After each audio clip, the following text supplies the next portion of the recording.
Listo, ya estamos en el live. Hola, buenas tardes a todos y todas los que se están sumando. Estamos en otro de los live de Liebre Lunar, talleres Liebre Lunar.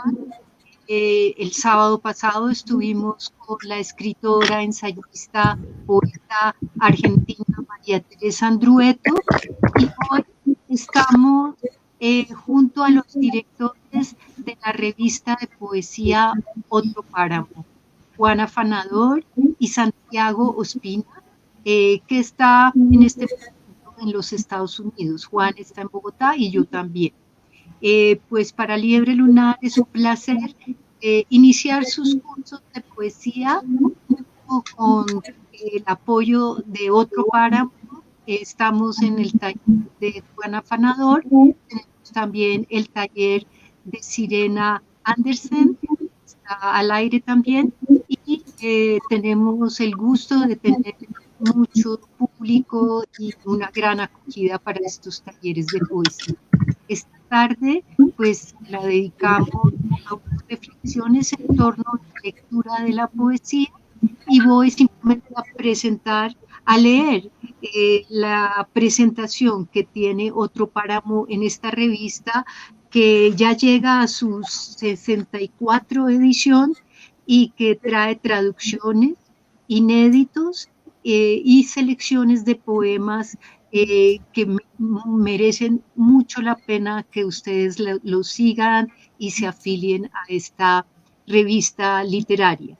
Otro Páramo dice así en su presentación: los páramos, ecosistemas frágiles y escasos, son lugares donde la vegetación recoge el agua que flota en la niebla y que luego fluye en pequeños riachuelos. Otro Páramo es una revista virtual dedicada a recoger y difundir otra agua, la poesía. Está escrita en español y su sede se encuentra en Colombia, país que alberga la mitad de los de los páramos del mundo. Y siguiendo el ambiente sereno de esos ecosistemas, el contenido de la página se muestra de una manera limpia y cuidada. La propuesta estética de la revista es ofrecer un espacio agradable donde aquellos que conocen y no conocen de poesía se sientan igualmente a gusto.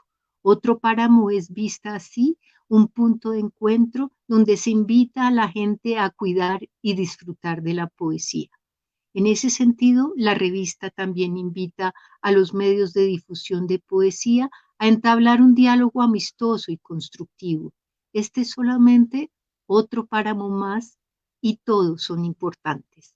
Bueno, entonces los dejo a ustedes con Juan Afanador y Santiago Celis y a ellos toda nuestra gratitud también. Muchas gracias, Clarisa. Muchísimas gracias, Clary. Pues bueno, es un gusto para nosotros desde la revista Otro Páramo estar aquí con ustedes. Efectivamente, como Clarisa dice, estamos dictando un taller que yo estoy dictando un buen número de sesiones y en la última sesión pues nos va a acompañar Santiago. Y este es un espacio atado a este, en el cual queremos nosotros hacer una pregunta que es una pregunta fundamental acerca de la poesía y es ¿cómo leo yo un poema? Y esa creemos nosotros que es una pregunta muy importante porque la poesía genera cierto grado de frustración en el sentido de que las personas llegan a un poema y dicen, bueno, mi lengua materna es el español o lo aprendí muy bien, entiendo cuando leo noticias, entiendo cuando leo una receta de un libro de cocina, incluso entiendo cuando leo literatura narrativa, pero llego a un poema y a veces no entiendo esta forma de lenguaje tan extraña que tengo frente a mí, que es un poema. Y entonces un poco este espacio que nosotros quisimos disponer para ustedes y que ojalá sea muy provechoso, ojalá inclusive en los comentarios, por favor, invitamos a que todas y todos pues nos estén comentando, pongan conversaciones, preguntas, las vamos a poner aquí en pantalla para poder conversar con ustedes, porque pues nosotros sí consideramos que lo más rico es poder conversar, pero entonces la idea es tener esa pregunta y es, ¿qué hacemos con esta extraña forma de lenguaje que es la poesía. Y la pregunta también es entender si realmente es difícil, o si más bien es un mito, o si más bien es que le estamos entrando a los poemas desde la perspectiva incorrecta. Entonces, pues reitero que es un gusto estar aquí conversando sobre este tema, que es nuestra gran pasión, la poesía. Eh, y pues le voy a dar la palabra a mi compañero, yo soy Juan Afanador, le voy a dar la palabra a mi compañero Santiago Espina para que nos se presente un momento y ya empezamos entonces la conversa. Hola a todos, pues gracias a Juan, a Clarisa y a todo el equipo de Libre Lunar por estar acá y por invitarnos a hablar sobre la poesía y sobre la lectura de poesía, que es un tema que pues, yo creo que a Juan y a mí nos ha interesado desde el principio y por el hecho, o sea, desde que decidimos crear una revista, nos interesó leer poesía de una manera crítica y cuidadosa y generosa, porque tanto yo como Juan, creemos que la lectura más crítica es al mismo tiempo la más generosa. Y también es importante, creo que resaltar en este momento que mi cuña, y puede que suene un poco harto en este momento, pero yo creo que la mayoría de dificultades que eh, hay a la hora de leer un poema, o que la gente tiene cuando lee un poema, o cree que tiene cuando lee un poema, eh, son dadas desde la educación, ¿no? Como este modelo educativo que inculca en los estudiantes la idea de que los poemas son un tipo de discurso o un tipo de texto que tiene, entre comillas, las mismas características que cualquier otro texto, ¿no? Entonces se valora buscar el significado, ¿no? Como qué es lo que dice este poema, vamos a encontrar qué es lo que quiso decir el autor con este poema, o la autora, y se dejan de lado otros aspectos que son igual de importantes y se privilegia una lectura mnemotécnica, ¿no? Pues, o sea, aprendámonos de memoria ciertos poemas, pero no se sabe uno por qué los tiene que memorizar, no se entiende bien qué quieren decir esos poemas. Y por eso creo que es importante analizar críticamente también esa tradición y, y leer las cosas desde otra perspectiva. Entonces creo que ya con eso podemos comenzar. Santi, muchas gracias. Sí, de acuerdo. Yo también creo que nuestra experiencia de lectura está mediada mucho por la forma en que nos acercamos a la poesía, y de pronto yo quisiera empezar conversando sobre eso, que más que digamos que una ocurrencia o un fenómeno que está al interior del poema, es un fenómeno que está en el contexto en el cual ocurre el poema. Digamos que una de las cosas que he percibido es que la poesía, el lugar común de la poesía tiene que ver con que la poesía se trata sobre el amor. Eh, sí, y como que muchas personas llegan a la poesía buscando eso y acceden a cierto tipo de poesía que efectivamente les muestra eso y dejan a un lado un lugar importantísimo de la poesía que les habla sobre otras cosas del mundo, que reflexiona críticamente sobre eventos políticos, situaciones cotidianas, etcétera, etcétera, que van mucho más allá de esta experiencia amorosa, y que tiene que ver también con una idea de lo que es lo romántico y la idea de que la poesía es romántica no en el sentido del romanticismo, sino en el sentido de la melosería, y los corazones, ¿cierto? Y por el otro lado está también la idea de que la poesía, que ese es como el otro lado, de que la poesía es erudita y que la poesía es completamente inaccesible. Y sobre todo, creo yo, que hay una idea de que la poesía no nos habla sobre emociones contemporáneas, sobre formas de vida, de experiencias contemporáneas, sino que nos habla de experiencias del pasado. Y yo creo efectivamente, como usted decía, Santi, y es que eso tiene que ver con la educación, porque muchas veces, en vez en los colegios de enfrentarnos a poesía contemporánea, nos hacen primero memorizar, efectivamente, no leer críticamente y con una educación que nos invita a encontrar el placer del lenguaje, sino que por el contrario nos invita simplemente a aprendernos de alguna manera textos que son como himnos nacionales, ¿sí? Que son, por ejemplo, poemas que tienen alguna relación con la nación, que son antiguos y realmente leemos muy poco de lo que está ocurriendo ahora en poesía y leemos mucho de lo que, o mucho o incluso poco de lo que ocurre antes. Y yo creo que en ese marco sucede la experiencia de entrada que muchas personas tienen con la poesía y que luego efectivamente pues eso ya les crea un esquema mental de lo que es la poesía y a futuro simplemente la abandonan y dicen a mí eso no me interesa, no me interesa la cursilería por un lado o no me interesa esta forma de lenguaje anticuada y casi imposible de entender. Entonces creo que digamos muchas personas que se acercan, que llegan desde ese lugar. Esto es la poesía, esto traigo en mi experiencia previa, y esa es también la dificultad, que no es literaria del poema, pero que determina de una manera importante cómo llegamos a un poema. Eh, Comenta algo de lo que dije y también usted ahorita me había contado antes de que empezáramos ya pues el live que tenía con que de pronto podían guiar esta conversación. Entonces, si de pronto usted, Santi, pues quiere presentar como el primer punto y empezamos a darle vueltas al lugar, como a por dónde entrarle un poema. De una, de una. Y una cosa que quisiera mencionar antes de cómo entrarle un poema, digamos, es una aclaración a todos a todas las personas que nos ven, que la lectura, el acto de leer, es un acto que ha tenido diferentes significados, usos, modelos y resultados distintos a lo largo de la historia. Y que eso está abierto al cambio en este momento. Yo lo considero que la lectura es un sistema que se adapta a nuestras creencias, a nuestro estilo de vida. Entonces, por ejemplo, pienso en el siglo III, ¿no? Y entonces una cosa que se llama la lectio divina, que era un modo diferente de leer en el que, contrario a lo que se entiende, digamos, en una lectura tradicional pero moderna, no había un significado en el texto, sino que era la lectura repetida de textos sagrados, permitía llegar a significados que estaban más allá del significado literal. Eso se llamaba la anagnosis, ¿no? Entonces, mediante la lectura de la Biblia o de ciertos pasajes repetidamente, ¿no? Una y otra vez vamos a leer este texto, vamos a leer este texto, vamos a leerlo otra vez,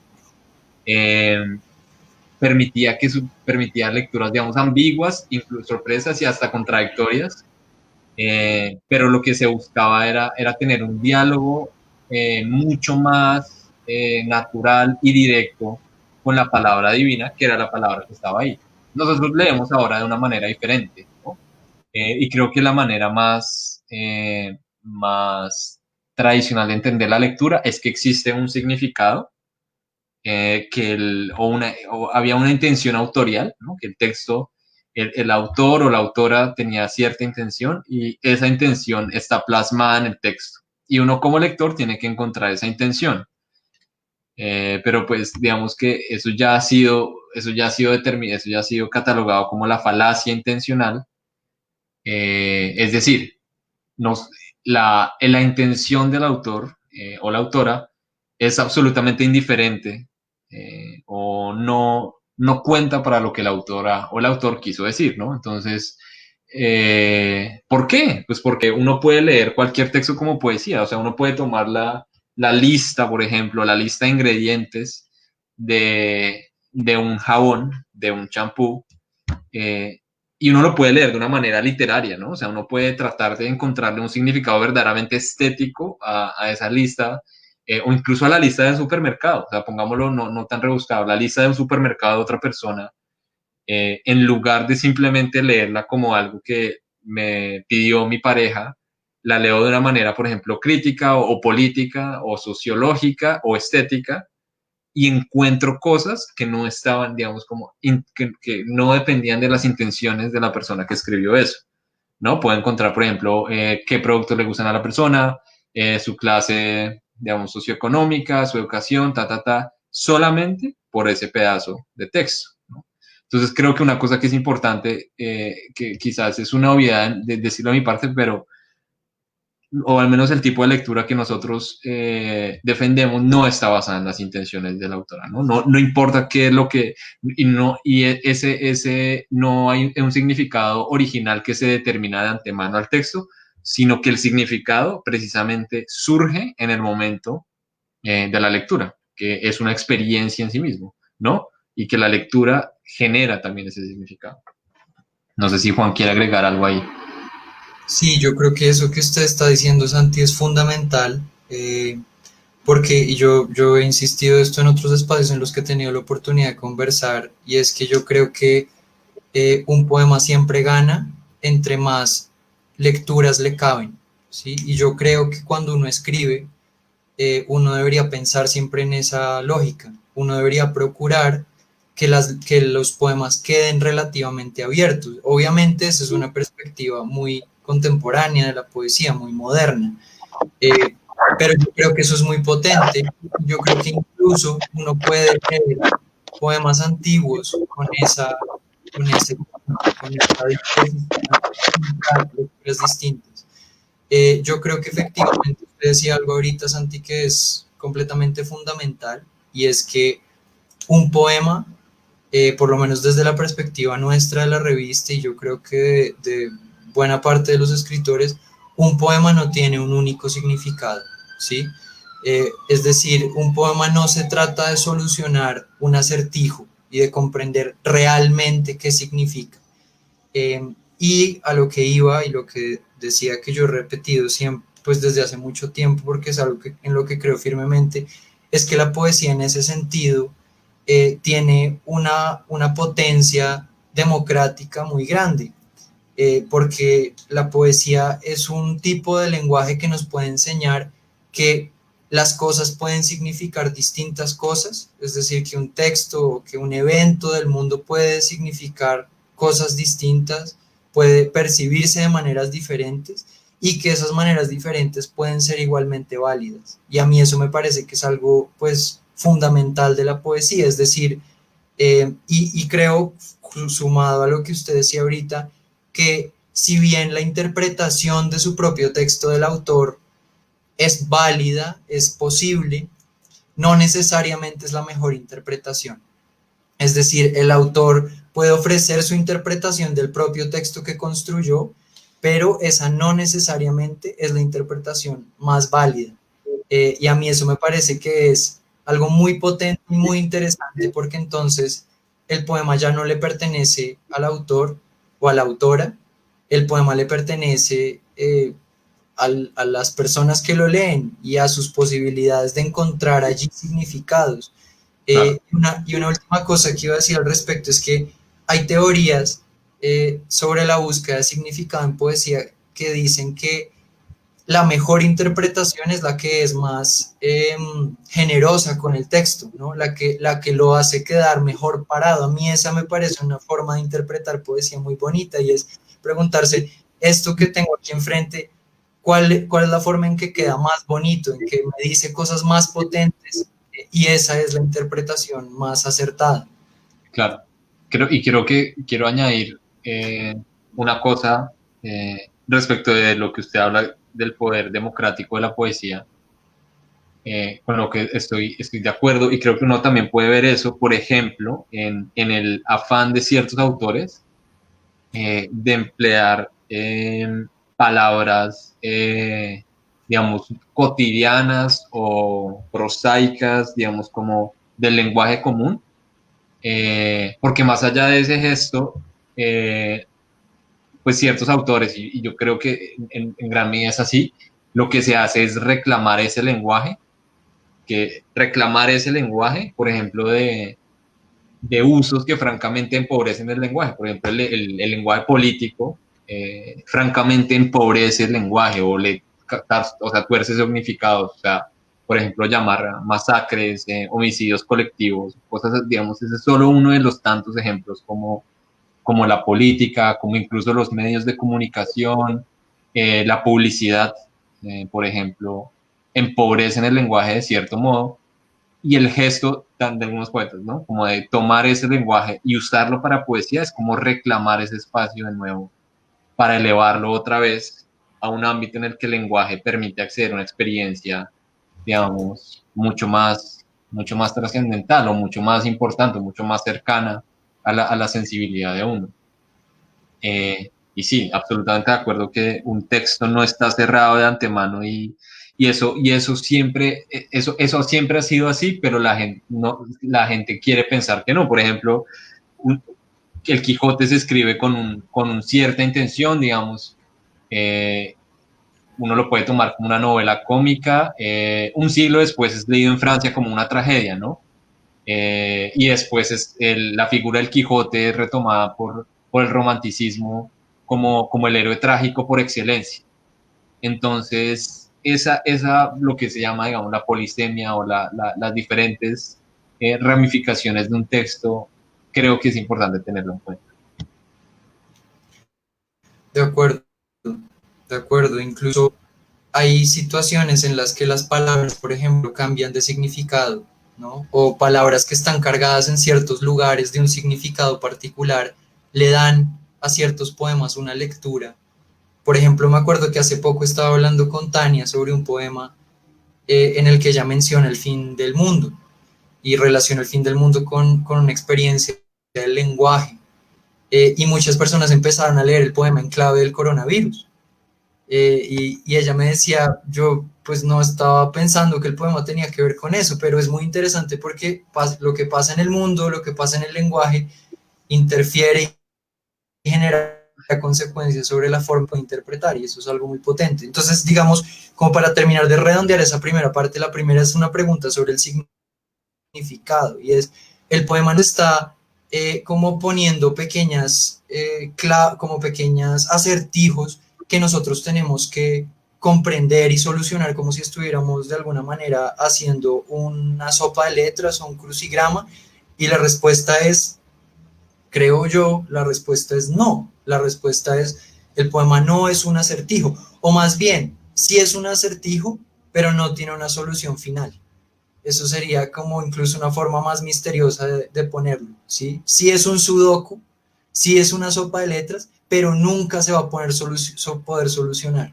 Entonces lo único que vamos a poder hacer es lanzar intentos, y es esa disposición de siempre estar preguntándonos y tener mucha apertura y mucha curiosidad por el lenguaje lo que nos va a permitir finalmente pues sentir placer, porque yo creo que al final pues la experiencia de la poesía es una experiencia que está buscando sentir alguna forma del placer, y esa forma del placer puede ser muy mental o esa forma del placer puede ser más sensorial, pero en cualquier caso es una forma del placer, y eso me parece que de alguna manera nos lleva al segundo elemento que queríamos tocar en esta conversación, porque bueno, quisiera también contarles que más adelante en esta conversación queremos junto a ustedes leer un poema para dejar de, pues digamos, hablar en abstracto y empezar a aterrizar todas estas cosas que estamos diciendo a una lectura concreta de un poema. Pero entonces el segundo punto tiene que ver con las imágenes, y pues yo quisiera compartir que pues mi experiencia de lectura con las imágenes poéticas es muy cercana, porque para mí la poesía tiene mucha potencia en las imágenes. Yo creo que esto es algo muy personal, porque para muchas personas la poesía tiene principalmente más potencia en la música, que es el tercer tema que vamos a conversar, es decir, en el sonido de las palabras. Pero para mí esto es muy personal. Cuando yo entro a un poema, lo que a mí más me deslumbra son imágenes potentes, ¿sí? Imágenes que quedan resonando en mí, que me parecen deslumbrantes. Ahí a mí me parece muy bonito lo que por ejemplo, Gastón Bachelard habla sobre la imagen poética, eh, porque dice que la imagen poética nos conmueve completamente, ¿sí? La imagen poética nos da casi que un golpe en el corazón, y ahí es donde tenemos nosotros una revelación y tenemos una experiencia. Entonces, cuando yo leo un poema, lo primero que hago es hacer una primera lectura. y yo creo además que la poesía tiene mucho que ver con experiencias de relectura. Entonces yo hago esa primera lectura y busco, digamos, y esto es algo personal, insisto, busco qué me deslumbra, ¿sí? Qué imágenes potentes encuentro. Y eso, no, Santi, ya le doy la palabra para que usted comente qué opina sobre las imágenes, pero para mí ese es para mí es el primer momento de ingreso a un poema. Más que el significado, más que tratar de entender, este poema es sobre la muerte o tiene un tema o hay una historia detrás, lo primero que yo hago es que me encuentro con imágenes deslumbrantes. Entonces les comparto alguna. Un poema de un poeta colombiano que se llama Horacio Benavides. Dice, por ejemplo, que el arroz de la comida, es como el bajo en una orquesta, ¿sí? Como el sonido que está abajo acompañando en una orquesta, que a mí me parece una imagen de una potencia y de una precisión, pensar que efectivamente no es la melodía principal, no es lo que está como con más rimbombancia brillando, pero está ahí. Eso es el arroz y me parece deslumbrante. Entonces yo entro a ese poema, encuentro esa imagen y quedo tocado. Y eso es lo que me invita a hacer una segunda, una tercera, una cuarta lectura. Santi, ¿usted qué opina? No, estoy muy, o sea, me parece fascinante lo que usted dice porque yo todavía no pues personalmente no sé qué es lo que más me deslumbra, digamos, como cuál sería la puerta de entrada a un poema.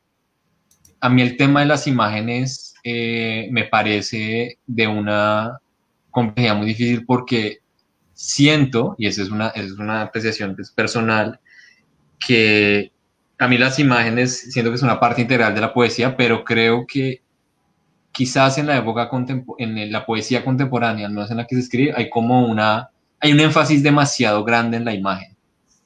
Es decir, casi que la poesía se ha vuelto ya simple, no sé si decir ese adverbio simplemente, pero sí como una creación de imágenes, dejando de lado otros aspectos. Pero bueno, pero volviendo, digamos, como al tema de las imágenes, es indudable que las imágenes en la poesía, digamos, a mí siempre me ha interesado la pregunta que es una pregunta que es absolutamente inacabada y que creo que nadie tiene la respuesta, es como qué hace que primero que todo, que es una imagen poética, ¿no? Y en segundo que todo, como qué hace que una imagen poética sea más efectiva que otras imágenes poéticas, ¿no? Entonces, quizás uno podría hacer de primero un rastreo histórico y decir que digamos, en el Renacimiento se creía que la naturaleza estaba gobernada por afinidades, ¿no? Que digamos que todo el cosmos y todos los elementos, todas las cosas estaban ordenados de cierta manera, había ciertos patrones y que era tarea de la mente humana encontrar las afinidades entre esas cosas. Entonces creo que ahí podemos ver de dónde surge un poco esa idea. Quizás en el romanticismo después, y eso yo no creo que sea solo el romanticismo, pero creo que surge ahí, y creo que todavía se usa y creo que es un método válido y que a mí me gusta, es identificar las imágenes con estados de ánimo, ¿no? Entonces, por ejemplo, pues una imagen muy sencilla, ¿no? La imagen de un cielo nublado, se corresponde con cierto ánimo interior de la voz poética. Y en ese sentido creo que las imágenes permiten o es una manera que tiene el ser humano de darle forma o de tratar de condensar una experiencia. En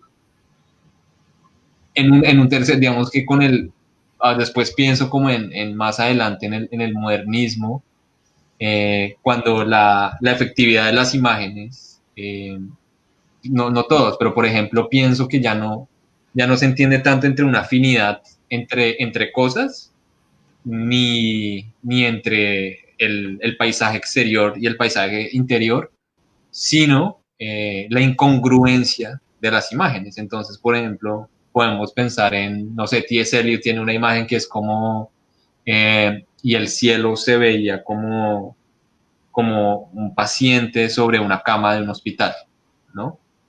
Eso creo que es de la canción de Prufrock.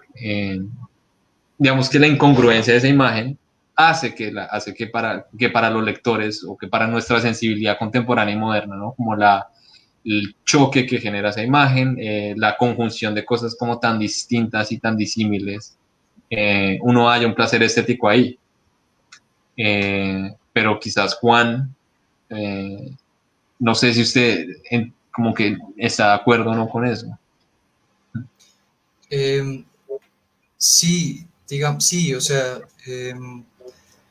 yo creo que hay como un elemento fundamental de la poesía moderna y Mm, que seguramente que tiene mucho que ver con la influencia del imajismo norteamericano y también con el ingreso y la influencia del haiku en la poesía moderna en general. mm, Eh, y es que hay una importancia muy grande de la imagen. Y yo creo que eso tiene que ver además con el abandono, entre otras cosas, de la métrica regular. Porque cuando se abandona la métrica regular, eh, que ocurre pues a finales del siglo XIX y a principios del XX, yo siento que la poesía necesita cosas a las cuales atarse y el manifiesto imagista, que es pues uno de los movimientos de vanguardia fundamentales del modernismo norteamericano, pues claramente establece que la imagen es el centro. Y yo creo que efectivamente la imagen se convierte, como digo, a partir de eso y creo también firmemente que a partir del diálogo con el haiku, porque el haiku creo yo que tiene, y la poesía oriental, tienen una relación fundamental con muchas formas y búsquedas expresivas de las vanguardias latinoamericanas, pues de alguna manera ahí hay un centro en la imagen y yo creo que en muchas ocasiones hay un abandono de la conciencia sobre la música que hay en la poesía. Y no porque la poesía deje de ser musical, porque el lenguaje es musical por sí mismo, el lenguaje tiene acentos, ritmos, inclusive dependiendo de quién lo está recitando, cambian también formas particulares de decirlo y de sentirlo. O sea, mm. hay declamaciones muy particulares que le dan ciertas expresividades al lenguaje que otras no se lo dan. Eh, pero sí creo que de manera consciente por lo menos hay como una pérdida de esas preguntas. Eh, Eh, Juan, y creo que hay una persona que nos hizo una pregunta en el Facebook. sí, pongámosla aquí en pantalla. Está muy Eso. chévere esa pregunta. Entonces Tara Rama dice, sí, siguiendo lo que dice Santiago, quisiera preguntar, ¿en qué consiste la precisión de una imagen? O sea, yo francamente no, o sea, voy a responder la pregunta, no voy a esquivar la pregunta, pero es una respuesta parcial y creo que sería muy osado de mi parte decir, o sea, ser como una persona que puede juzgar la precisión de ciertas imágenes poéticas. Pero al menos una cosa que yo me pregunto cuando me encuentro en una imagen poética es, la primera pregunta es si es una imagen objetiva o subjetiva, ¿ya qué me refiero con eso? Y Juan ya puede dar su opinión, pero cuando digo una imagen objetiva es una imagen que quiere, digamos, hacer una descripción, no, digamos, como describir de alguna manera el mundo, de una manera novedosa, pero describirlo de alguna manera. Entonces, por ejemplo, creo que el ejemplo de Juan y Horacio Benavides es perfecto, es decir, cuando dice Horacio Benavides, esa imagen que a mí me parece fascinante, el arroz es el bajo de la orquesta,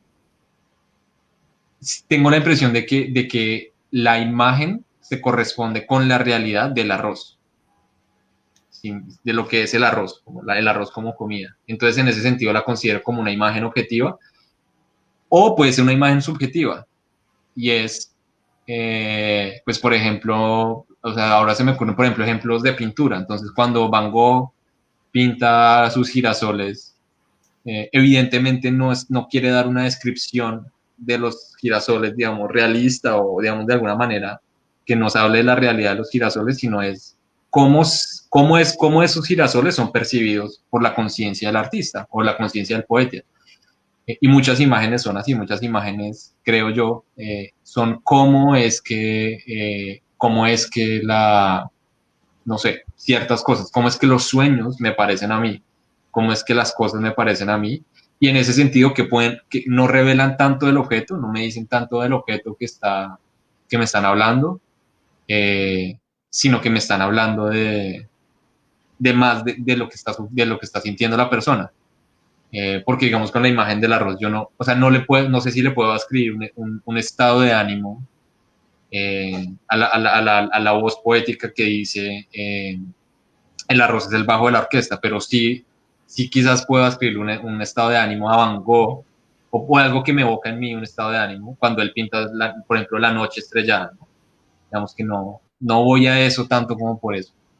Y en ese sentido veo que, o sea, yo creo que es importante preguntar como uno confiar mucho en el cuerpo y en uno mismo, es decir, como esta imagen qué me hace sentir, o esta imagen qué me dice el mundo y qué me ayuda, qué me hace como saborear. Y creo que, o sea, Juan, a lo que iba con el ejemplo del arroz, es que precisamente es muy precisa por eso, porque subraya como la cualidad, como un poco de segundo plano, pero importante que es el arroz, ¿no? Como algo que permea, ¿no? Como que está en todo. Y creo que es una manera, pues, muy hermosa de ver el arroz y como de ver ese objeto tan cotidiano. Digamos, como quien no, o sea, el arroz es un objeto integral de uno y de la casa. Pero por otro lado, digamos, están este otro tipo de imágenes que yo diría, bueno, ¿será que me hace sentir algo esa imagen? ¿Me hace sentir algo de lo que esa voz siente? ¿Me despierta algo en mí? Creo que va por ahí la cosa, al menos en mi experiencia. Yo quisiera también agregar a la pregunta, que me parece una pregunta muy chévere, al menos dos hilos de conversación. El primero es que hay una gran pregunta sobre lo que significa una imagen poética, y eso es una pregunta que se han hecho los poetas por mucho tiempo y que se ha definido de maneras muy distintas por mucho tiempo. A veces imagen significa metáfora, a veces imagen significa metáfora y además sinécdoque, que es otra figura literaria. Bueno, la metáfora es de alguna manera una comparación entre dos elementos que usualmente ocurre a través del verbo es, pero no exclusivamente. Por ejemplo, el sol es pan, pero también se puede decir pan solar, o sea que un adjetivo que es solar, que está escribiendo, es también el que construye la metáfora, ¿no? Pan solar significa también como si el pan fuera el sol, pero hay unas características distintas al ser un adjetivo. O una sinécdoque o una metonimia, que la sinécdoque es la parte por el todo. Cuando uno, por ejemplo, habla de las espadas, había 1000 espadas para hablar de un ejército. Eso es un ejemplo de una sinécdoque. Entonces, muchas veces se ha dicho que esos tipos de figuras literarias, que esto se conoce como figuras literarias, son imágenes. Pero a veces se ha dicho también que las imágenes son algo más, o son la reunión incluso de las figuras literarias distintas. Entonces la primera pregunta para entender qué es, pues, cuál es la precisión de una imagen es preguntarse, creo yo, qué significa una imagen poética. Y yo pienso que, por lo menos desde mi punto de vista, una imagen poética tiene que ver con toda manifestación del lenguaje que produce algo vívido en la imaginación, ¿sí? Y esto es muy interesante porque las imágenes no son solo visuales, y eso es un error también frecuente, pensar que las imágenes poéticas solo son cosas que se ven, porque las imágenes poéticas también pueden ser imágenes sonoras o imágenes olfativas, ¿sí? Digamos, se relacionan con los sentidos. Eso es lo que creo yo. Yo creo que las imágenes poéticas se relacionan con los sentidos y son manifestaciones vívidas que podemos sentir con mucha vividez en nuestro cerebro, en nuestro cuerpo, a medida que leemos. Entonces, la pregunta es, ¿cuál es la precisión de una imagen? Que me parece una pregunta fundamental, Tara, y muchas gracias por compartirnos esa pregunta y abrir la conversación. También aprovecho para invitar a más personas a que nos hagan preguntas, porque la idea, pues, es que esto sea conversadito. Entonces, la pregunta ahora es sobre la precisión, digamos, ya que hablamos un poco sobre qué es una imagen, la pregunta sobre la precisión, yo diría, desde mi punto de vista, uno se debería preguntar si uno está pensando o haciendo crítica, digamos, dado que la pregunta invita un poco a la crítica, qué es una imagen precisa y por lo tanto qué es una imagen no precisa. hay un ejercicio de evaluación ahí. Yo creo que la precisión tiene que ver, o esa pregunta por la precisión tiene que ver con un hecho central, y es si uno está leyendo interesado en encontrar poesía moderna, o a uno no le interesa la pregunta por la modernidad y uno le importa, digamos, como sentir o reafirmar experiencias previas, ¿sí? Entonces, desde mi punto de vista, que me interesa la poesía moderna, y con poesía moderna me refiero a poesía que es crítica con el lenguaje y que trata de llevar el lenguaje siempre más allá. Para mí, una imagen imprecisa es una imagen que acude a formas del lenguaje convencionales, ¿sí? A formas del lenguaje que a mí no me muestran nada novedoso, que no me sorprenden de ninguna manera, porque ya lo he escuchado miles de veces, ¿sí? Para mí eso es importante, y yo creo que para mí eso tiene que ver con la precisión del lenguaje. Seguramente tus ojos son luceros, es una imagen de una gran precisión, pero para mí esa precisión se ha perdido por la convencionalidad de la imagen. Si yo leo en un poema tus ojos son luceros, a mí personalmente ya no me va a sorprender esa imagen, no me va a parecer potente, porque ya la he escuchado tantas veces, porque hace parte de nuestro acervo cultural y de las formas en que tradicionalmente se compara los ojos con las estrellas o con los luceros. Claro, Entonces, es que hágale, no, hágale. solo agregar que, o sea, la precisión no siempre es una virtud, ¿no? O También, sea, eso es cierto. la precisión no es garantía de efectividad, ni de calidad, ni de nada. O sea, uno puede contarla entre muchas otras, pero, o sea, cuando yo estaba hablando, yo estoy absolutamente de acuerdo con usted, que una imagen sea precisa, decir, pues la imagen más precisa es decir, como la madera es marrón, el sol es amarillo, digamos, no, es lo más preciso que uno puede ser, y eso no, más allá de eso no hay nada. Estoy absolutamente de acuerdo, pero siga. Listo, no, a eso iba, a que hay un asunto como sobre la sorpresa. O sea, para mí puede que haya imágenes precisas pero no sorprendentes. Por ejemplo, creo que los ojos son luceros, es pues, relativamente, es bastante precisa en realidad, pero a mí me parece que no tiene esta potencia, y yo diría que si bien puede entenderse como una imagen precisa, para mí pues no tiene como esa potencia que me interesa en la poesía. Santi, yo le quería hacer una propuesta, y es que leamos el poema y con base en esa lectura del poema que queremos compartirles, sigamos conversando los puntos que siguen. Entonces, digamos, mientras Santi lo pone en pantalla, les quiero hacer un recuento que hemos hablado sobre el significado de un poema, y hemos hablado también sobre las imágenes que tiene un poema. Eh, Nosotros queremos también hablar acerca de la métrica o el ritmo que tiene un poema. Es algo de lo que queremos hablar también en este espacio. Eh, y pues bueno, vamos a ver para qué nos da el tiempo, porque es que realmente la poesía tiene demasiado jugo. Entonces, ya vamos a ver. Entonces, listo, Santi, ya lo pongo en pantalla. Ya la Eh, estoy compartiendo. Sí. Listo, si quiere póngale un poquito más de zoom para que las personas que nos acompañan lo puedan ver bien. ¿Así? Perfecto. Listo, así yo creo que está perfecto. Listo. Entonces, este poema es de Ida Vitale, se llama Obligaciones Diarias, y una cosa que, eso no lo hemos hablado, y Juan no sé si está de acuerdo, pero lo he tenido en algunas clases, y es: ¿qué tal si leemos el poema eh, una línea, cada uno lee una línea? Siento que también es porque es que la experiencia de poesía también es una experiencia comunal, y la gente, y también quiero con esto como resaltar que las personas tenemos diferentes maneras de leer la poesía.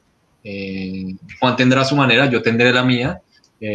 Quizás a uno les guste más, a uno les guste menos. De hecho, me estoy tirando un tiro en el pie porque Juan lee muy bien poesía. Pero me gustaría como que se viera ese contraste, ¿no? Como en la entonación, por ejemplo, en la manera en la que Juan le va a dar cierto énfasis a ciertas palabras o ciertas pausas, y yo le voy a dar a otras. Entonces, no sé si Juan está de Sí, acuerdo con eso. me parece súper. Entonces, Bueno, empieza con el título y yo sigo con el primer verso. listo. Entonces, obligaciones diarias. Acuérdate del pan No olvides aquella cera oscura, que hay que tender en las maderas. ni la canela guarneciente. ni otras especias necesarias. Corre, corrige, vela. Verifica cada rito doméstico, Atenida la sal, a la miel, a la harina, al vino inútil, pisa sin más la inclinación ociosa. la ardiente grieta de tu cuerpo. Pasa por esta misma aguja enhebradora, Tarde tras tarde, entre entre una una- y otra, el agridulce sueño, las porciones de cielo destrozado, y que siempre entre manos un ovillo, interminablemente se devane, como en las vueltas de otro laberinto. pero no pienses, No procures, teje, de poco vale hacer memoria. busca favor entre los mitos, Ariadna eres sin rescate, y sin constelación que te corone. Qué listo. pena que me comí ahí 2 versos, la costumbre. No, no importa, no importa. Eso también revela algo, ¿no? Como que también Pues, el verso pedía ser leído rápidamente, tal ¿no? vez sí, claro, y por la brevedad, y por la Por la- brevedad. Eso es interesante ver eso. Entonces, sobra decir que cualquiera que quiera hacer una pregunta sobre el poema o cómo hablar sobre el poema nos puede escribir ahí, ¿no? Ahí Daniel Ivano nos hizo una pregunta, pero entonces la contestamos ahorita, en un momentico, si le parece, Listo, listo. de una.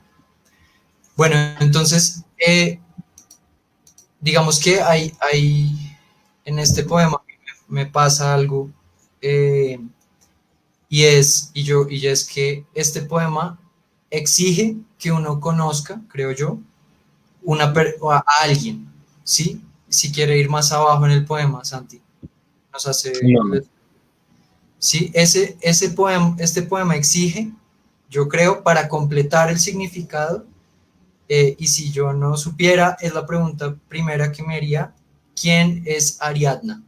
¿Sí? Entonces, digamos, uno puede entrar a este poema y puede decir, bueno, Ariadna de pronto es una amiga. Este es un poema escrito por una poeta uruguaya que se llama Ida Vital, que es absolutamente maravillosa, muy recomendada para las personas que nos están escuchando. Eh, pero entonces aparece ese nombre, ¿no? Y digamos, yo, una de las primeras cosas que haría si no conociera quién es Ariadna, diría, bueno, ¿será que es una amiga? ¿Será que es la hija o la mamá o un pariente de la voz que nos está hablando? Entre otras, además aprovecho para, y ya Santi, usted contésteme la pregunta, pero aprovecho para diferenciar un poema, y eso es un error que no podemos cometer.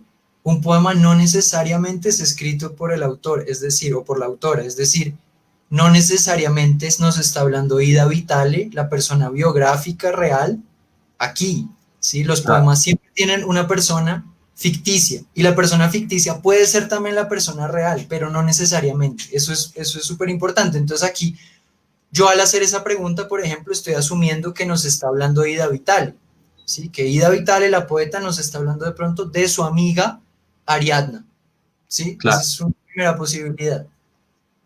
Entonces, ¿qué haríamos con eso, Santi? ¿Qué hacemos con esa pregunta?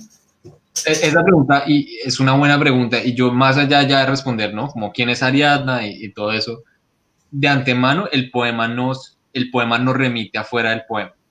Eso es algo como que es lo primero que yo identifico ahí, como usted, o sea, como usted bien dice, como el poema nos saca de sí mismo, de alguna manera, por ese nombre propio nos remite ya no a algo que está en el poema, porque hay unos poemas que son, que no, que digamos que están en un universo autocontenido, ¿no? Que no necesitamos quizás de claves más allá de los significados usuales del lenguaje para completar el poema. En este caso, este poema nos exige y nos dice como, vea, quizás no, yo no estoy completo, yo necesito, y en ese sentido me parece muy, o sea, pues obviamente también por eso elegimos este poema, como exige de una participación mucho más activa de las lectoras, ¿no? Como de buscar eso, como de sacarnos, y el solo hecho de que nos haga preguntarnos, como, bueno, yo conozco quién es Ariana o no conozco quién es Ariana, como que nos refiere a nosotros mismos, ya el poema. Digamos que no es como, no es las palabras por las palabras,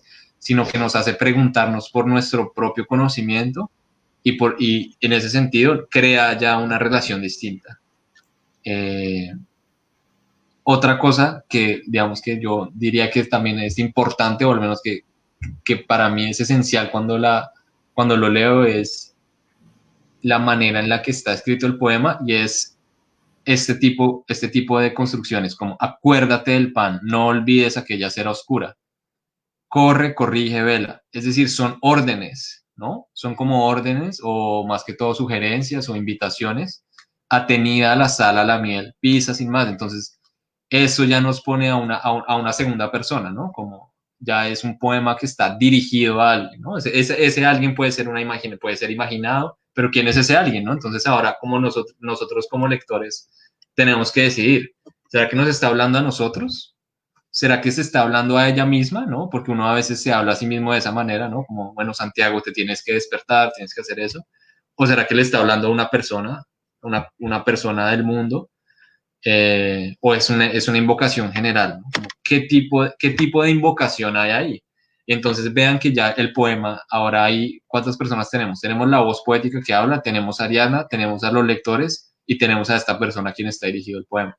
Entonces ya tenemos a 4 personas en el poema que ya simplemente por ese pequeño acto de hacer esas pequeñas cosas, ya estamos involucrados con 4 personas diferentes. Yo, muy chévere eso que dice, y creo que eso es como fundamental comprender quiénes están. De alguna manera los poemas tienen algún tipo de personaje. Y entonces la pregunta es, bueno, como que para tratar de desenredar, ¿no? Que tenemos ya esas preguntas. Entonces, ¿quién es Ariadna? Y a quién le está hablando, ¿no? Entonces, a mí me parece que es muy, muy interesante esa segunda persona. Por ejemplo, está ese famoso novela corta o cuento largo de Carlos Fuentes, que es Aura, que también está escrita en segunda persona, ¿no? O sea, no, le está hablando a un tú. Y yo siento que hay algo muy particular de los tus en poesía, y es que los tus en poesía, o sea, la segunda persona, la interpelación a una segunda persona, siempre puede ser, y yo creo que siempre es ambas cosas, un alguien al que le está hablando la voz poética y la lectora. Siempre, ¿sí? Hay siempre algo metapoético de alguna manera en el que digamos, en este caso no sería exactamente metapoético, pero, o sea, poesía sobre la poesía. Pero el poema es consciente de que es poema y es consciente de que hay un lector. Si se quiere, es como esa ruptura que hay en el teatro de la cuarta pared, ¿no? O sea, el poema sabe que hay alguien frente a él ahí y le está hablando directamente, y eso es muy interesante. Claro, y creo que para añadir una cosita ahí rápidamente, creo que eso que usted menciona es importante porque refleja en el fondo, digamos, lo que yo creo que lo que subyace a este tipo de poemas es la esperanza más, al menos más linda en el lenguaje, y es decir, es creer que el lenguaje puede cambiarle el mundo, puede suscitar un cambio en la otra persona. Y eso es, por ejemplo, es en lo que están basadas las cartas de amor, por ejemplo, ¿no? El último lo que quiere hacer una carta de amor es depositar la fe en un objeto verbal y que ese objeto verbal genere un cambio en el recipiente, en la persona que recibe la carta de amor. Entonces, es decir, vea, yo confío tanto en el lenguaje tiene el poder de generar eso que yo quiero generar. Entonces, creo que este poema, efectivamente, ¿no? Con esa invocación, con ese apóstrofe, con esa dirigirse a otro, tiene esa esperanza en el lenguaje, ¿no? No es un poema que se limita a decir, por ejemplo, no, el cielo es de tal manera y que digamos, o sea, está, digamos, demasiado como, hay un poder en el lenguaje, pero sí. Completamente de acuerdo, no, sí, eso es muy importante y creo que ese poder en el lenguaje está en otro sentido. y ahí quisiera poner en pantalla otra pregunta.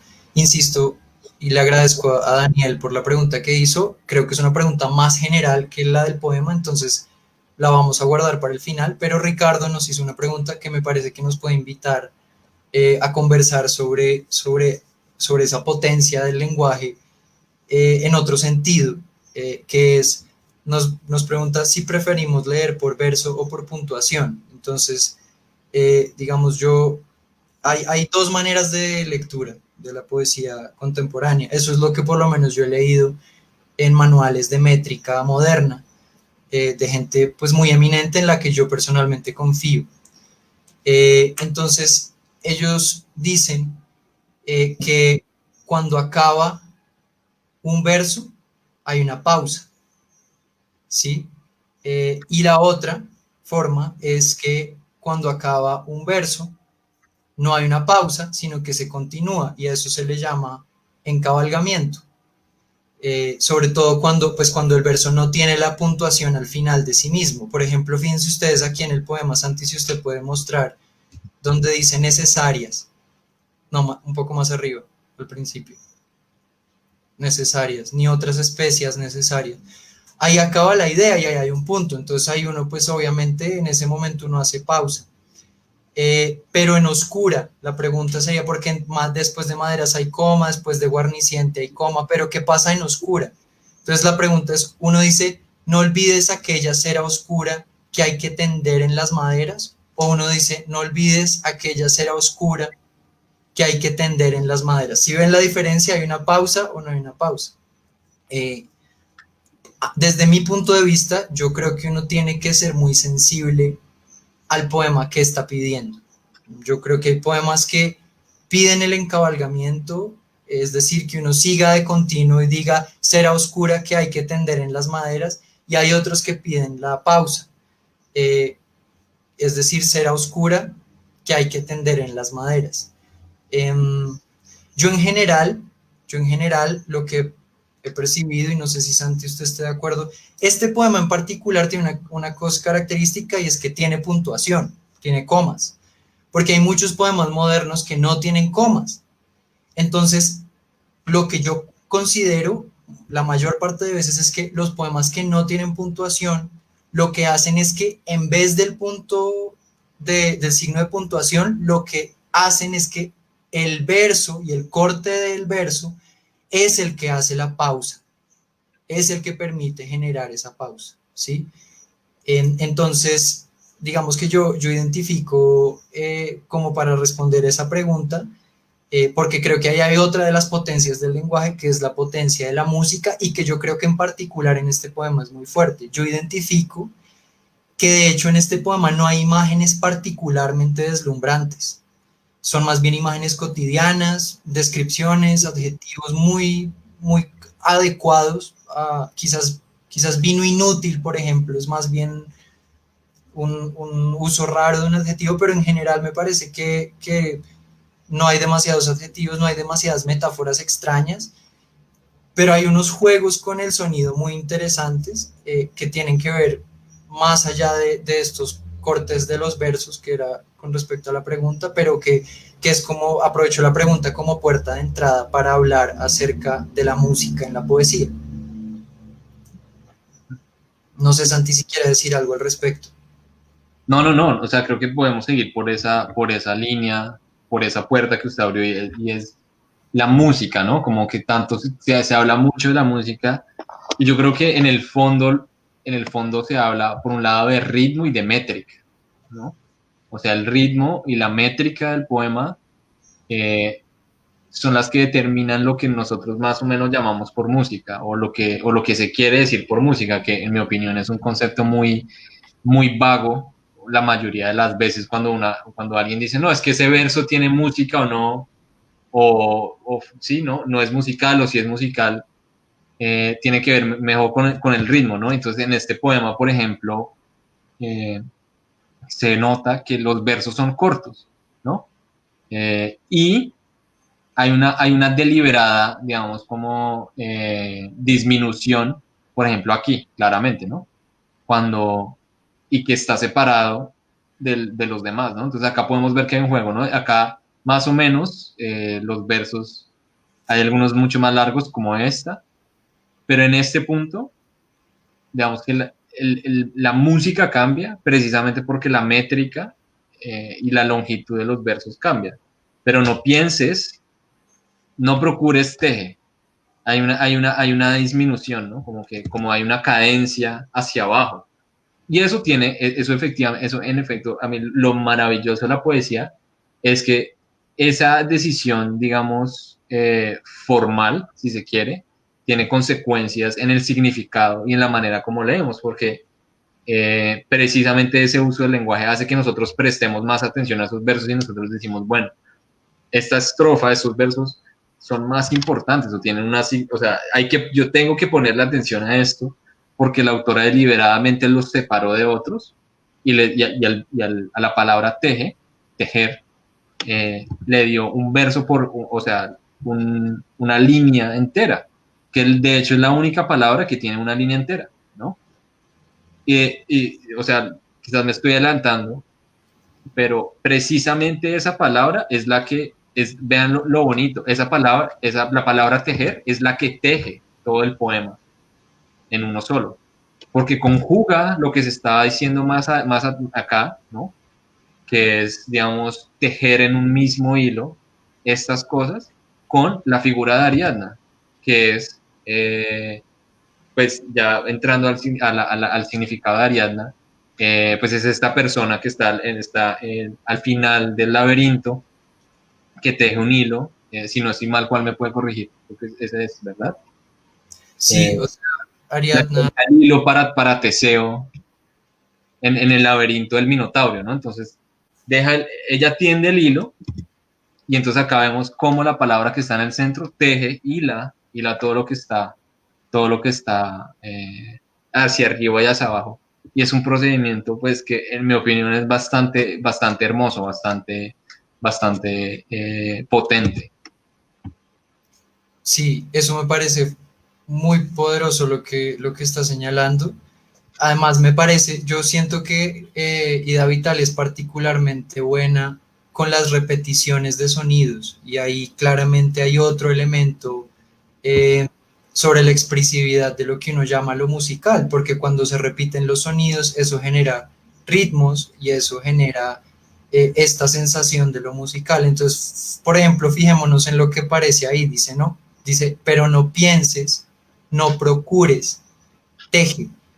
Entonces hay algo ahí muy potente porque está esa repetición de el no, ¿cierto? Y está esa repetición de tres palabras que tienen P, ¿sí? Pero no pienses, no procures, teje, ¿sí? Y está la suavidad de la J también ahí, que es muy hermosa y ese es otro de los placeres que hay en la poesía, que es el placer del sonido. Frente al tema de la lectura por verso, por puntuación, para volver un momento, yo creo que este poema, que es un poema muy moderno y con una gran conciencia sobre el lenguaje, es un poema donde uno, creo yo, al leerlo debería detenerse en cada verso. ¿Sí? Esa es mi apreciación sobre la forma en que uno debería leer este poema en particular. Y yo creo que gran parte de los poemas modernos se debe en general respetar eso de detenerse al final de los versos. Creo que no es ninguna regla en poesía puede ser general, pero creo que eso tiene sentido, por lo menos en el caso particular de este poema. Y quisiera, Santi, si puedes subir un momento.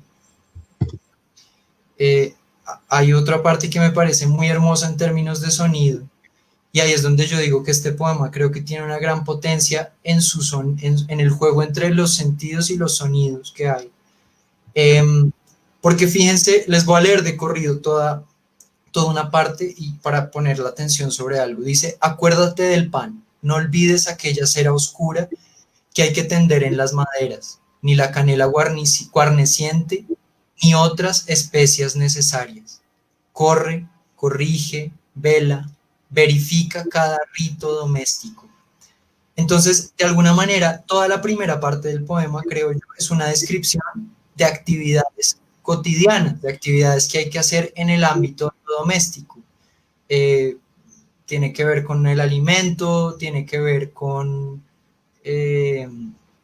pues diversos usos que se le pueden dar a la cera, con las maderas, que son normalmente el material del que muchas casas están hechas o que muchas casas tienen en distintas partes del espacio doméstico, la canela que nos remite nuevamente al alimento, y las especias que nos remiten nuevamente a eso.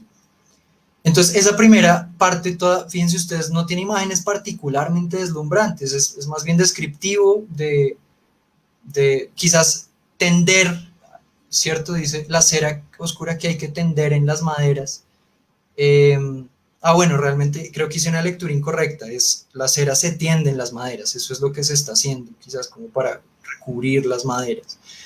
Pero entonces a lo que voy es a que esto no es una parte particularmente deslumbrante, pero luego ocurre algo, donde además hay otra vez un juego del sonido. Dice, corre, corrige, vela, verifica. Miren esa progresión de sonidos.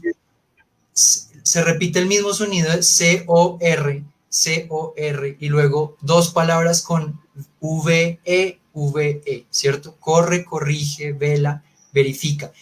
Eso yo creo en mi lectura del poema, que Ida Vitale nos está invitando a poner atención, ¿sí? A decir, aquí voy a hacer un juego con el lenguaje, aquí voy a hacer algo, un placer del lenguaje, para que pongamos atención, porque de alguna manera, yo creo que hay, no sé, Santi, usted qué opine, pero hay una atención muy particular en la verificación de cada rito doméstico. No, o sea, sí, en ese verbo hay algo importante para el poema. Y creo que una cosa que me parece como fantástico del poema es que no es gratuito el gesto como de repetir palabras, ¿no? O sea, no, es decir, hay una correlación como en esta repetición con el contenido, a qué voy, y es decir, la repetición del corre, corrige, vela, verifica, nos, digamos que imita, pues, esta especie como de maniática repetición de los ritos domésticos, ¿no? Que se hacen cada día. Entonces vean eso tan maravilloso, o sea, el mismo poema no solamente en vez de decir como, en vez de tener la idea de simplemente, sí, los ritos domésticos son algo que se repite, que sería como decirlo como en lenguaje común y corriente, el poema lleva eso a un plano, digamos, como un poco más, como más escondido y lo pone dentro del sonido de las palabras, ¿sí? Hay una intención deliberada ahí de que eso nos hable de lo que está sucediendo con las acciones y con la mujer, ¿no? O sea, o con digamos, como con el personaje que está habitando este poema. Las palabras mismas imitan a esta persona que tiene que verificar los ritos domésticos, ¿no? Entonces, en ese sentido, son palabras que están demasiado cerca y que nos hablan, digamos, que hay una correspondencia entre esas dos. Eso es muy potente. Y yo creo que ahí hay un elemento fundamental de la magia de la poesía, ¿sí? Lo que usted dice, Santi, me parece fundamental, y es que uno efectivamente podría decir, repite las mismas aburridas tareas cotidianamente, pero no se está diciendo eso, nos están haciendo a través de una experiencia de repetición del lenguaje, vivir esa repetición, vivir esa cotidianidad que una y otra vez se repite. Juan, luego, sí, hágale. No, una pregunta técnica y es si tenemos tiempo o cómo vamos. Sí, Santi, yo le propongo que nos demos por ahí unos 7 minutos más y ya le demos cierre a nuestra conversación sobre la poesía, incluyendo, por supuesto, la respuesta a Daniel, que todavía le debemos, pero que yo le propongo que hagamos a manera de cierre. Listo. Entonces, digamos que digamos, lo que sigue ocurriendo, y ahora quisiera empezar a hablar acerca de la forma del poema, que es quizás el último elemento sobre el que podríamos hablar, Santi. Hay toda una primera estrofa, ¿cierto? Correcto. ¿Hasta dónde va? Nos podría mostrar. Entonces, toda esa primera estrofa, o sea, cuando hicimos esa lectura de la parte donde dice corre, corrige, vela, verifica cada rito doméstico, ¿cierto? Ahí ocurre un gesto, Pero, creo yo, la idea continúa, porque nos siguen hablando de esos oficios cotidianos, ¿sí? La importancia de la sal, la atención que hay que tenerle a la miel, a la harina, al vino. Eh, Miren, muy bonita la imagen de la inclinación ociosa, ¿no? Pisa sin más la inclinación ociosa, la ardiente grieta de tu cuerpo. Quizás ahí está la imagen más, entre comillas, poética, ¿no? Como la menos descriptiva del poema, y me parece muy poderoso, creo yo, a mí me conmueve que grieta de tu cuerpo ocurra justo al lado de la inclinación, porque yo creo además que la inclinación es una disposición corporal muy particular de los oficios domésticos. Eh, y a mí me parece que hay como una precisión. Justamente hablando la pregunta que nos hacía Tara, mira Tara la precisión de la palabra inclinación, ¿sí? No nos está diciendo agobio, nos está, a través de una forma corporal nos está haciendo notar una experiencia corporal que a mí me parece pues muy potente. Pero a lo que iba Santi es, hay algo que ocurre al final de esa estrofa, o sea, esa estrofa es una unidad. ¿Por qué es una estrofa? Cuando, para quienes no sepan, cuando hablamos de estrofa en poesía, es lo mismo que un párrafo en prosa, es decir, toda esta unidad de lenguaje que va en toda esa primera parte del poema, desde acuérdate del pan hasta como en las vueltas de otro laberinto. Correcto. Entonces, ¿qué pasa ahí, Santi? ¿Usted por qué cree que eso es una estrofa? O sea, ¿qué necesidad hay de agrupar todo eso en un bloque? Es una pregunta difícil, ¿no? Porque a veces, digamos que, o sea, no quiero volver a la falacia intencional, ¿no? Pero cada autor tiene como una manera muy particular, pero creo que en este caso es claro que ocurre un cambio entre la primera estrofa y la siguiente estrofa, ¿no? Que hay un corte que dice, pero no pienses, no procures teje, ¿no? Ya digamos que se cesa la descripción, cesa el relato, cesa digamos, como el encantamiento, y ahora se pasa casi que yo lo siento como una intromisión, o sea, y de ninguna manera digo esto como algo negativo del poema, al contrario, pero como una intromisión, como una fuerza de la voz poética que entra en escena, digamos, de manera mucho más fuerte y digamos, le da el comando al recipiente eh, que cambie su vida, ¿no? Entonces creo que de esa forma está ahí. Si Yo quisiera... estoy muy de acuerdo, porque creo que toda la primera parte es justamente describiendo esa experiencia del trabajo en el ámbito doméstico y lo que está ocurriendo ahí, las cosas a las que hay que ponerle atención, entre otras. Muestra un comentario que nos hace L. Moreno que dice, creo que los verbos corre y corrige también ayudan a sacarnos del lugar común de que lo doméstico es solo monotonía, es decir, que no por ser cotidiano deja de ser misterioso.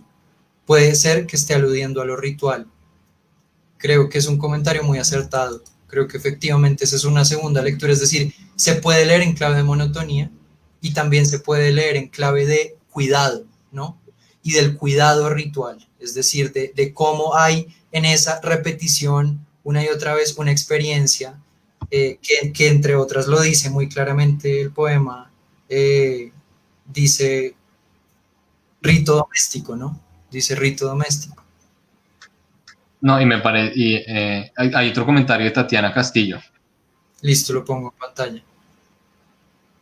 Entonces ella dice que igual yo siento que al huir al tejer está un poco encerrando la experiencia de lo monótono, porque el tejer también es repetitivo. Más bien eso encierra lo mágico o especial que existen esas cosas que se tienden a ver peyorativamente.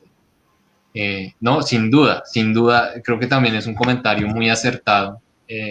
Y aquí creo que este comentario me da como una excusa para saltar al juego, quizás como metaliterario al que nos invita este poema, y es que o sea, el tejido es indudablemente se ha visto como un oficio predominantemente, si no exclusivamente femenino, ¿no? Las mujeres son las que tejen, desde pues la esposa de Odiseo que teje mientras él no está en casa, como Ariadna, como todo eso, las mujeres son las que tienen, digamos, como o sea, tradicionalmente esta labor, y el poema está digamos, absolutamente hablando de eso.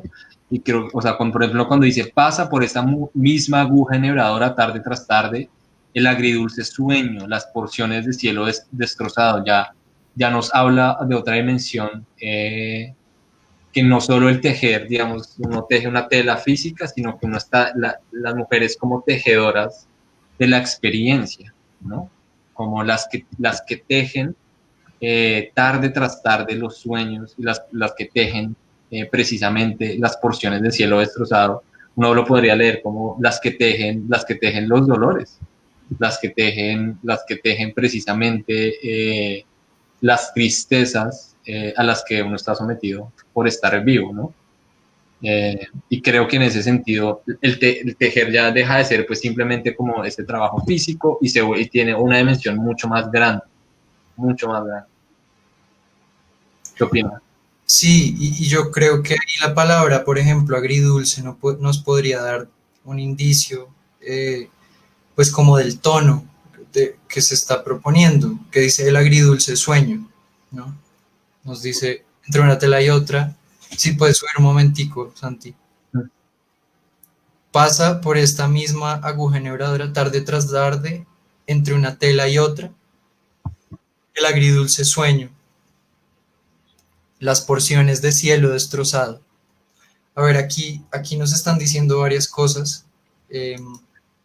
Nos dicen la trama doméstica y sus complejidades unidas al universo del tejido simbólico, un poema bellísimo y muy profundo, dice Carmen Huertas. Y luego nos dice más adelante, la experiencia vital humana del día a día, gracias por este maravilloso conversatorio y esta lectura. A ti, Carmen, muchísimas gracias por acompañarnos. Nos dice Magda, recordemos que Teseo abandona a Ariadna. Habría un intertexto con Penélope, que Penélope, pues recordemos, es la que está tejiendo, esperando a que llegue Ulises, el rey de Ítaca, que es también quien se conoce como Odiseo. Entonces, y efectivamente yo creo, y le decía yo a Santi cuando elegimos el poema, que aquí hay una lectura feminista claramente, muy potente, eh, y que está haciendo preguntas sobre esa experiencia doméstica, pero que me gusta mucho la propuesta que hace Santi, y es, no es solo una crítica feminista sobre el trabajo de cuidado doméstico, sino que también es una experiencia más metafísica, ¿sí? Sobre lo que significa tejer en otros sentidos que no son solamente el sentido cotidiano. Entonces, Santi, le voy a hacer una propuesta. Si Sí. quiere, léanos nuevamente el poema, y conversamos ya para cerrar sobre la pregunta que nos hacía más temprano Daniel, que creo que es Listo, una pregunta grande sobre la poesía.